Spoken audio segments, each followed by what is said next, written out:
Worried that it is a full assault on freedom of expression and speech.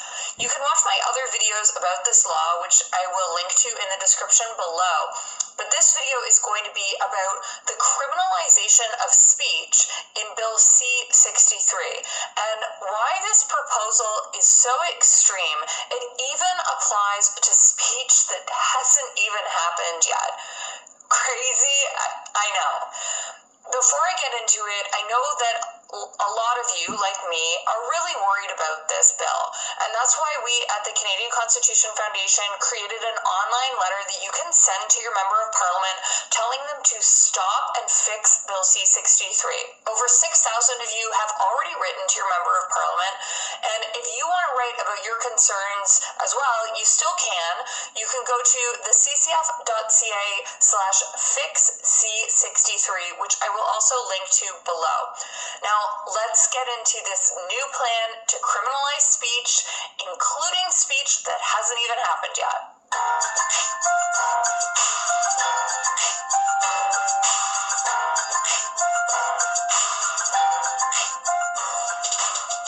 If you're new here, welcome. My name is Christine, and I'm the Litigation Director at the Canadian Constitution Foundation, a legal charity that fights for fundamental freedoms in Canada. I upload regular videos about interesting developments in constitutional law in Canada and about our ongoing cases. So if that sounds like something you'd be interested in, hit like and subscribe below. It really helps my videos out a lot with the algorithm. Also, please remember that nothing in my videos is ever legal advice. If you have your own legal question or problem, please consult your own lawyer.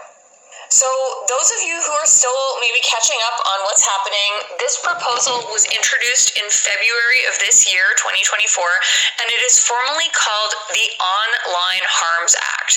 But it goes far beyond regulating online harm. And one thing it does, which is the focus of this particular video, is make three major amendments to the criminal code.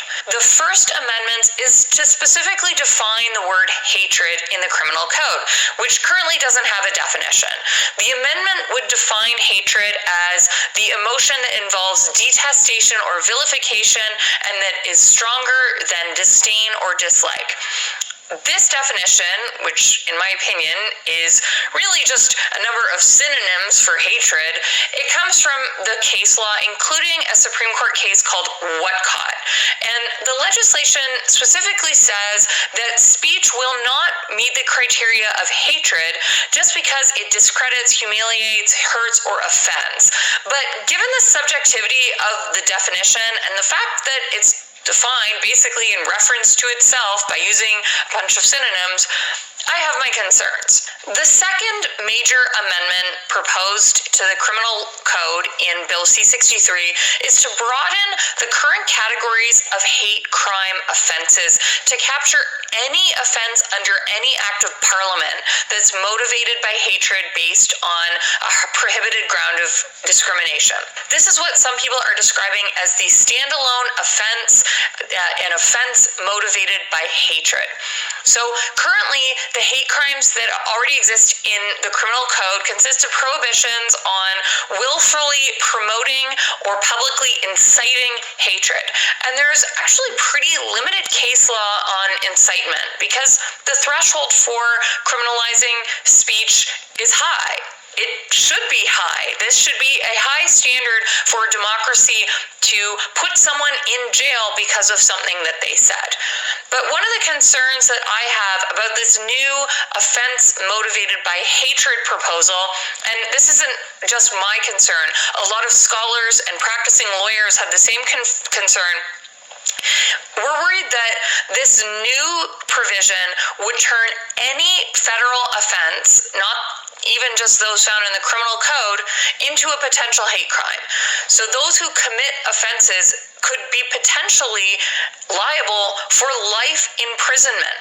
So what if you engage in mischief and the government wants to allege that it was mischief motivated by hatred? Or what if you engage in vandalism? And the government wants to argue it was vandalism motivated by hatred. That can exist as a major threat as part of the prosecution. It's a really radical proposal. Now, one of the people who has outlined some concerns about this is Professor Dwight Newman at the University of Saskatchewan School of Law. And he wrote about some of his concerns for the Fraser Institute. He wrote, I'm going to read you what he said. He said, consider a wayward 19-year-old painting graffiti who could be accused of being motivated by hatred. He could now be charged with an offense carrying the possibility of life imprisonment.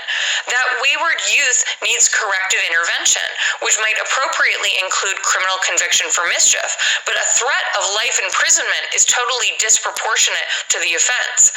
And Professor Newman writes that this could have a spillover effect. A major problem of establishing potentially vague offenses with vastly disproportionate punishments is that they can be used as a threat to elicit plea bargains from people who should not have to plead out. So the government has this huge potential to say, if you don't plead guilty, we could pursue life imprisonment for this otherwise possibly minor criminal code offense. So Professor Newman goes on to say, if anything in the circumstances of an offense could be used to suggest that the offender was motivated by hatred, the offender is now deeply vulnerable to new pressures to simply plead guilty of something in return for avoiding charges on the threatened indictable offense. This problem particularly affects people from marginalized communities. Some of the very people the government purports to defend will suffer direct harm from the existence of this misconceived offense motivated by hatred. Now, Professor Newman is not alone in his criticism. Canadian literary icon Margaret Atwood posted on X about the, quote, possibilities for revenge, false accusations, and thought crime stuff, which are so inviting. And she called it Trudeau's Orwellian online harms bill. And I think that she's absolutely right.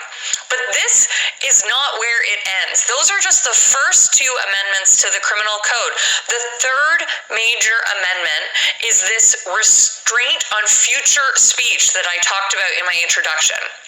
So this amendment would allow individual Canadians, with the Attorney General's consent, so, your friends or neighbors or people who aren't your friends, your enemies and neighbors, they could allow them to seek peace bonds against others whom they fear will commit a hate crime in the future. So under this provision, provincial court judges would be empowered to call these parties to appear before them and determine whether there's, quote, reasonable grounds to fear that the defendant, the accused person, will commit such a offense. And when the judge ultimately decides that an individual is reasonably likely to commit a hate crime at some point in the future, their powers are incredibly far-reaching.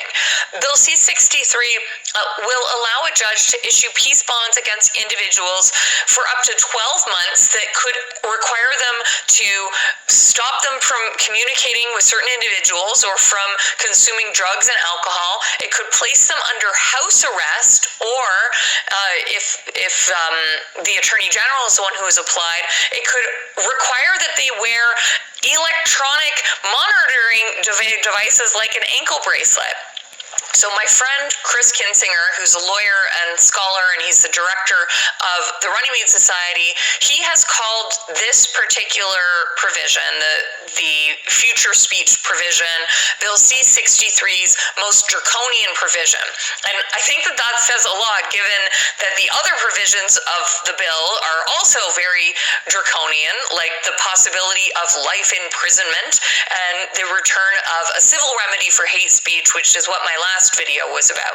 So Chris wrote in an article for The Hub that this part of the bill, the part that applies to future speech, is what is called a prior restraint on speech. So in short, a prior restraint is a limitation on expression that doesn't just target the harmful effects of that expression, but seeks to prevent such expression from taking place at all. And this is a departure from the many other ways our law frequently limits expression expression, like the laws around libel, defamation, sedition, and even the current prohibitions on willfully promoting or publicly inciting hatred. Those are all intended to punish expression and speech after it has already occurred. By necessity, prior restraints censor expressive content by turning agents of the state into the licensors of permissible expression. And indeed, in this case, it's not even the state itself, it's society at large. Anyone who is worried can seek a peace bond against another person who they fear will commit a hate crime in the future. The evidence that judges who are faced with this question will consider when deciding whether or not to issue one of these peace bonds will include the allegedly hateful content that the individual in question is expected to express. And it's by no means unreasonable to be worried that certain expressive content will be presumed to cause harm even where harm has not taken place, much less been proven on a balance of probabilities. The prior restraint issue is just one of the many problematic aspects of this proposed law, which, if passed, would be ripe for constitutional challenge. And that's a constitutional challenge that we at the CCF would really strongly consider bringing if the bill passes in its current form. But what do you think? What do you think is the biggest problem with this proposed law? Are you most worried about that squishy statutory definition of hatred? Are you most worried about the possibility of life imprisonment for crimes motivated by hatred? Or about the restraint on yet unspoken words?